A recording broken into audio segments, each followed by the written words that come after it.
Welcome back to CC's Garage. Today we're going to start working on lowering the 71 F350. I'm doing sort of an experiment. This is the way a lot of people have been lowering the F100s and the F250. So I said I'll give it a try. I bought most of the stuff off of eBay or Amazon. We've got a set of 91 to 94 Ford Explorer coil springs. We got a set of drop hangers and a set of drop shackles. You're supposed to get 2 inches out of the drop hangers and 1 to 2 inches out of the drop shackles.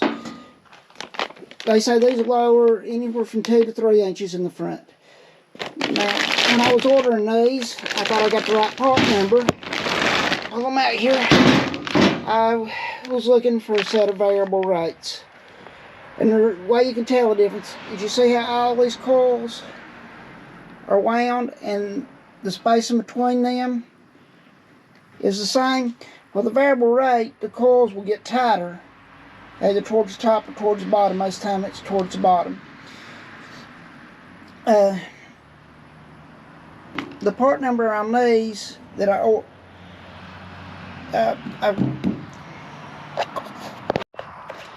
what I'll do is I'll put a part number in the description and where I got all these from.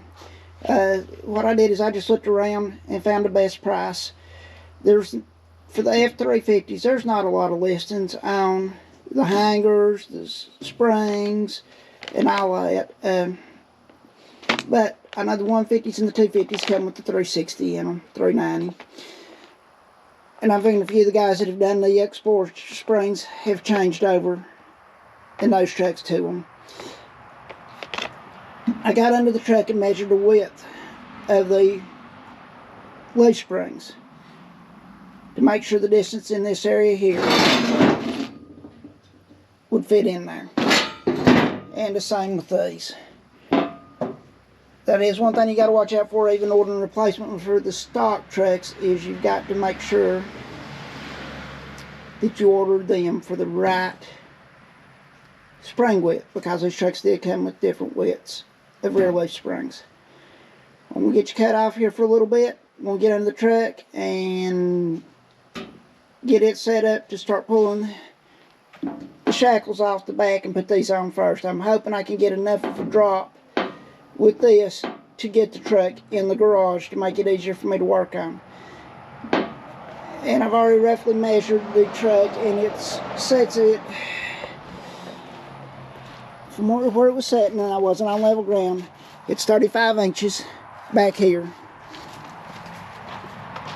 and 31 7/8 here. So I'm shooting to have at least an inch to 2 inches of rake steel. We'll get the back done, and then after I do that, we'll get it backed in and go from there. Okay, I went ahead, took a wire brush on a grinder and cleaned the threads out, and I went ahead and sprayed them with some penetrating solvent and used 7/8 on the bottom bolt and 15/16 on the top bolt, along with this nice Matco ratchet, which made easy work of it. Now I've got to get the bolts out.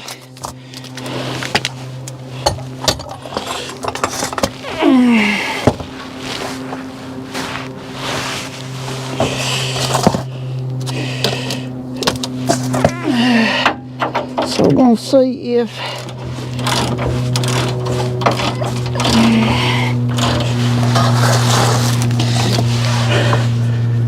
turn them with the ratchet and just putting a little pressure against them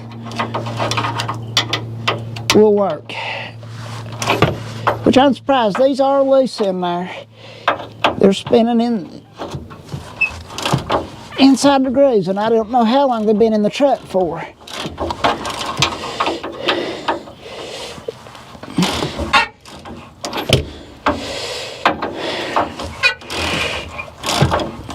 I do have a jack under the back of the truck to hold it up.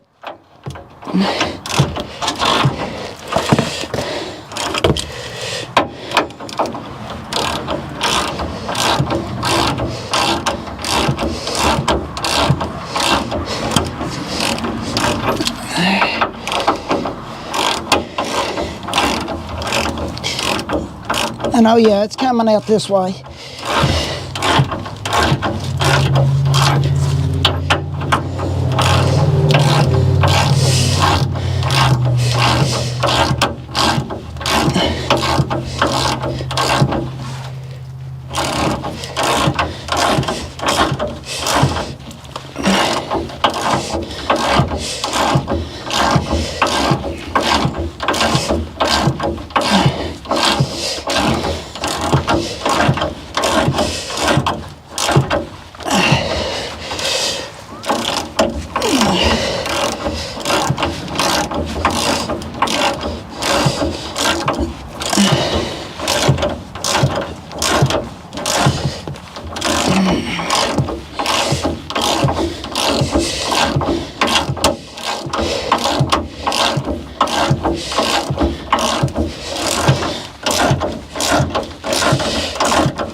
If I realized this was going to take so long, I would have put you on a time lapse.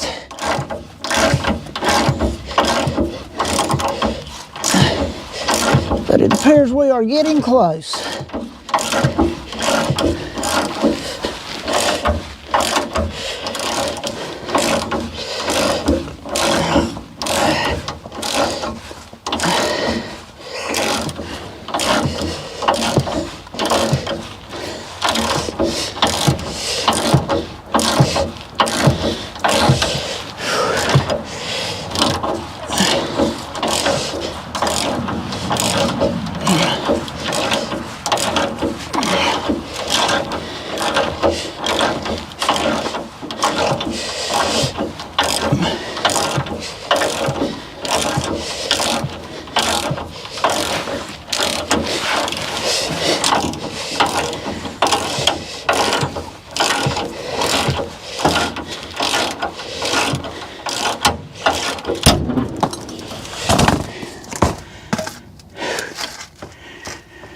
Oh. Well, I don't know about you, but that made me jump. Now we'll work on getting this top one out the same way. And then we'll get started putting the new hanger in. I think since this top one I can get to, I'm going to use a impact on it.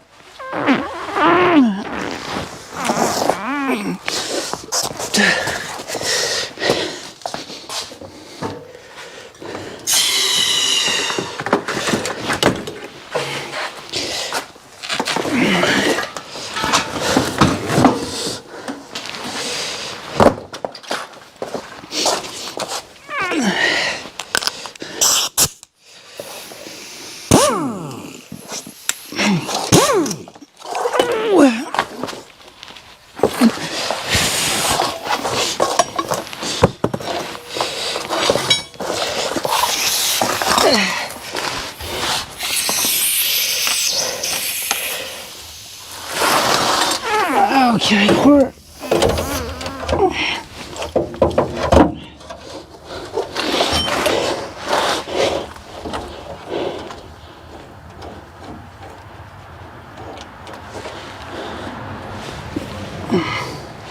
now when you do this, wear your safety glasses. If anything gets thrown out there, it won't end up in your eyes.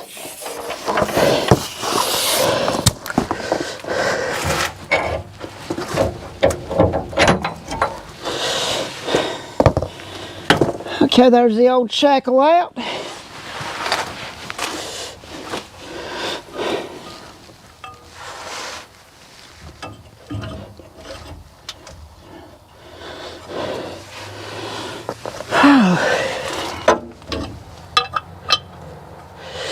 And that's what I was worried about. I'm gonna have to open these holes up to get the bolt to go through.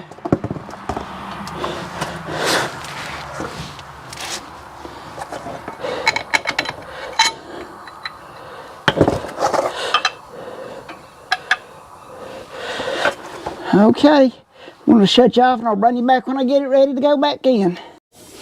Okay, I got it opened up. It was just the powder coating on there. Now, to get the bottom bolt back in, you have to raise the frame up. Oh.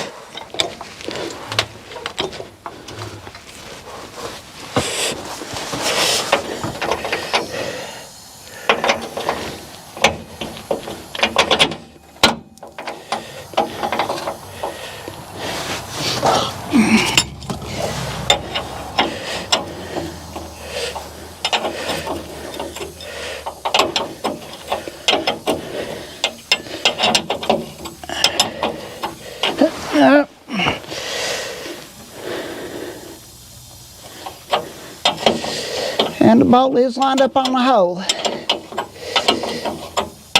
Now I haven't tightened the top one down all the way yet, and I won't do the bottom one either until I get the truck back on its own weight.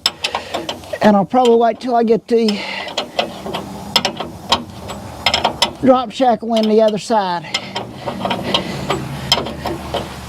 Now I went ahead and went for the full 2-inch drop in the back right now on this side. I figure I can always shoot, come back and change the holes and raise it back up an inch once I drop the front and get the front hangers on here. I did measure the pinion angle on the back of the, well, I measured the angle that the differential's at, which is 4 degrees. Well, if you take it off the back, it's 86 degrees, but you subtract 86 from 90, you come up with 4 degrees. So when I'm done with all the drop in the back, I'll be rechecking that to make sure that my pinion angle stayed the same. I'm hoping with a 2-inch drop in the front and a 2-inch drop in the back, it doesn't change the pinion angle. So, lower this back down on here. And we've got white tire. Let me take the back one out now.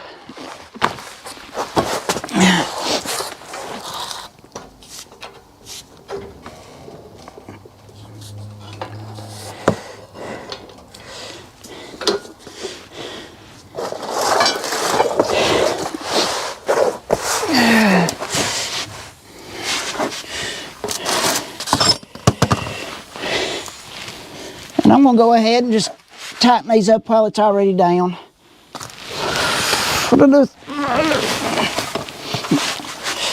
Okay, we've got the ratchet on the top, or the air ratchet on the top still. So we'll just run this top one in with it.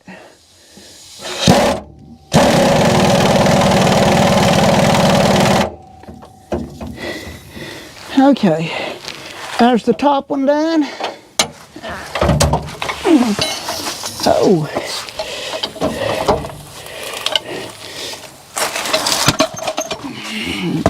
And now we'll do the bottom one,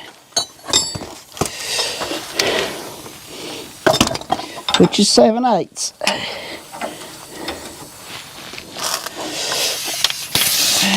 I bet you I can't get the air ratchet in there.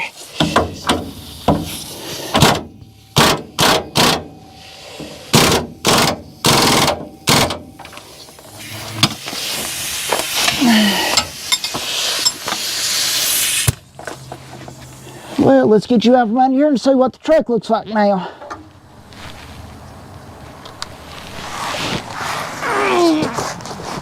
Now we'll be going from one side to the other, and like I said, I've only got one side done now.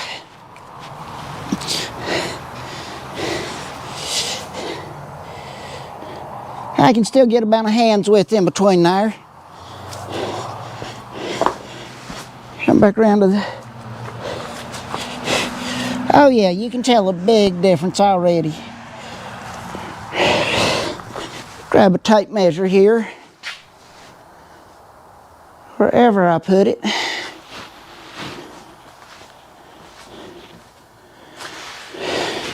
Bring you back when I find the tape measure. Okay.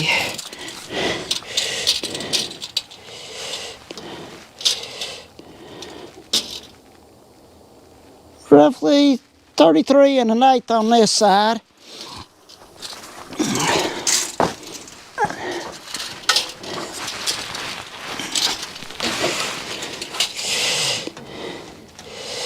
And on this side, 35.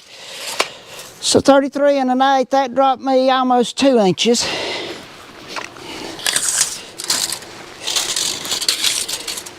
Like I said, my ground's not level here. So we're at 31 and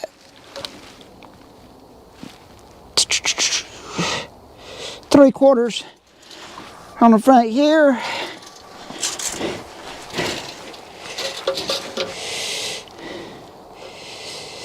And 32 here.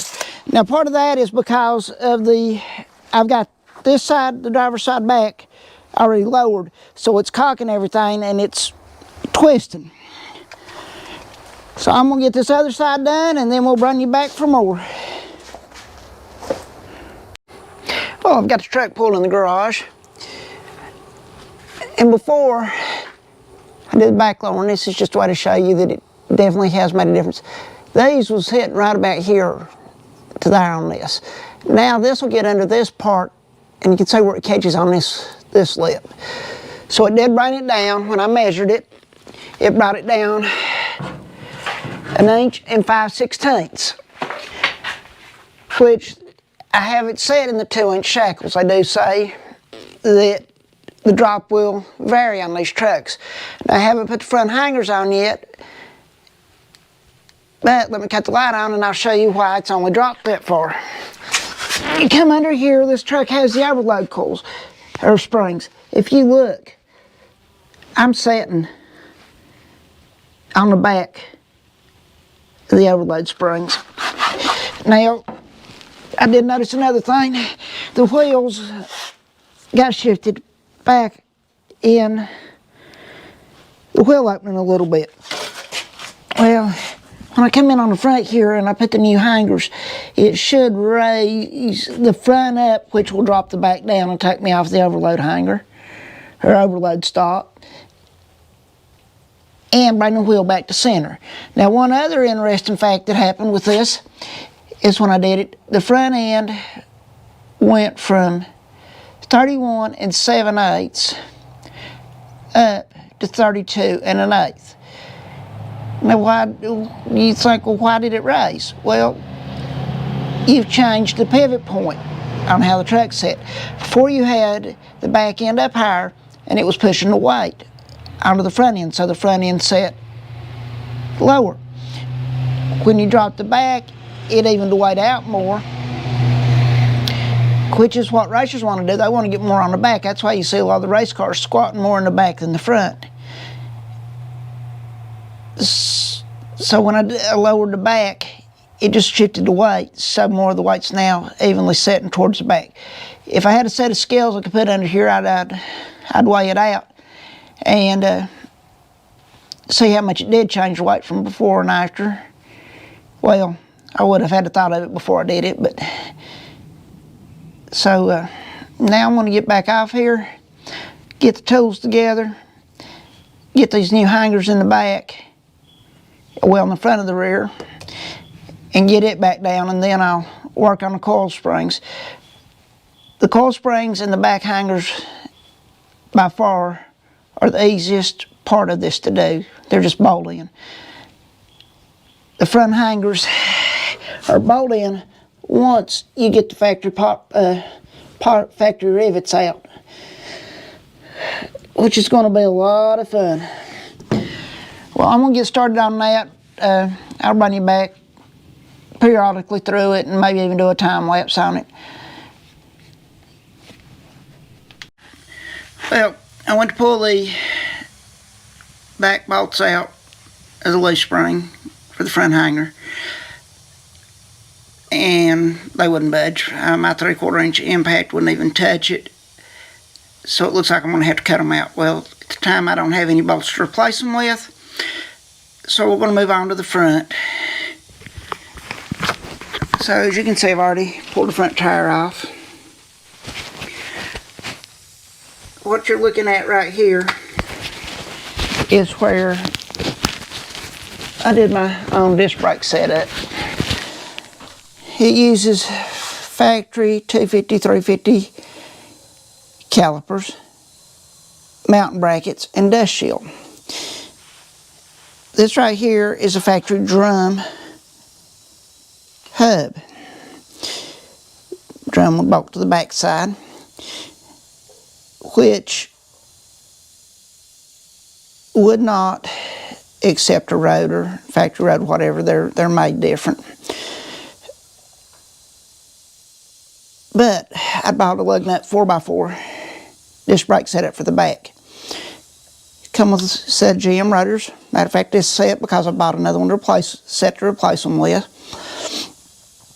Then they comes with an 1.5 inch spacer to go on the back. Well, all I needed was an inch, so I just ordered an inch spacer off of Amazon. I had to open up the center hole in the spacer. I come in on the back side of the rotor here, or the hub, and cut it down. I also, on the spacer, where it was designed for the lug nuts to come down in and set in the concave, I took and opened them up flat to where the studs would set farther down in it and push them out or lock in. So you press the wheel studs back through this and they hold the spacer on the hub. On the drum, I had to open up the center hole in it. I used just a 4.5 inch grinder and went around and kept opening it up till I got it. I also used the countersink on the back side where the lug nuts hold it onto the spacer. That way, instead of it gives them more of a bite, but it also helps center the hub on the rotor. And these are just standard GM rotors. As you can see, I've had a little rubbing every now and then out of the squeakers, but it works great. Well, let's get on to why we're really here. There's the factory coil spring. You can see how it sets up. It has definitely got a bigger OD than this one, but I already knew that was going to happen. And there's supposed to be a difference in height, which it's about 1 to 2 pulls. So to get it off, get this coil out, I'll have to undo the shock. I'll have to pull the bolt out of the spring hanger here. And I'm hoping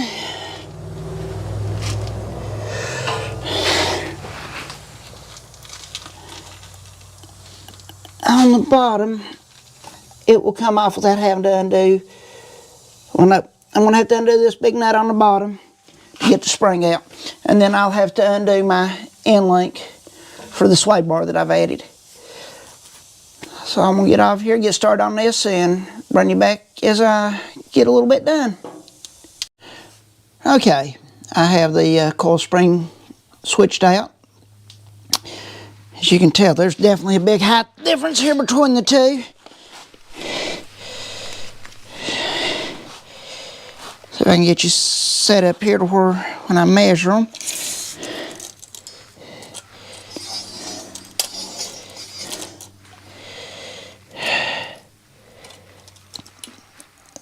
This one's, we'll go 13 1/4.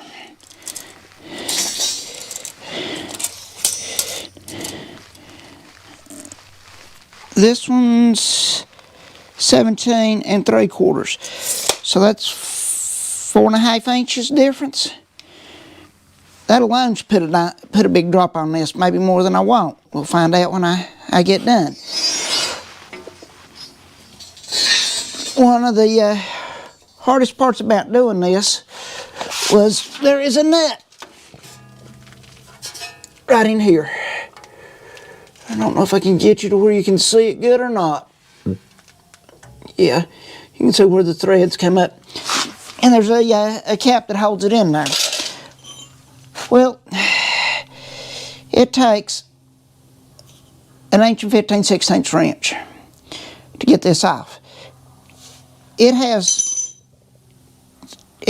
springs have been in there so long, since this is a 71. I went ahead and brushed it, used some penetrating oil to get it set up. But I wasn't able to do it with just a wrench. I have roughly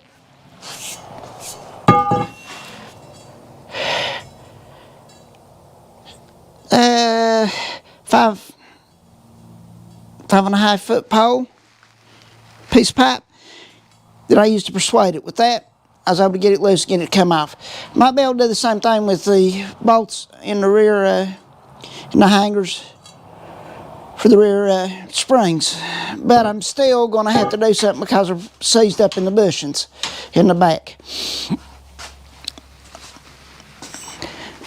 So, with the front end where it's at right now, I can put the front tire back on, get it dropped down, and we'll get a look at this side. I've still got the other side to do. We won't know how much it lowers it. If I go too low, we've got to remember, when I get the front hangers on, it will raise the front end back up a little bit. So let me get the tire back on and get the other side done, and then we'll look at where we're at.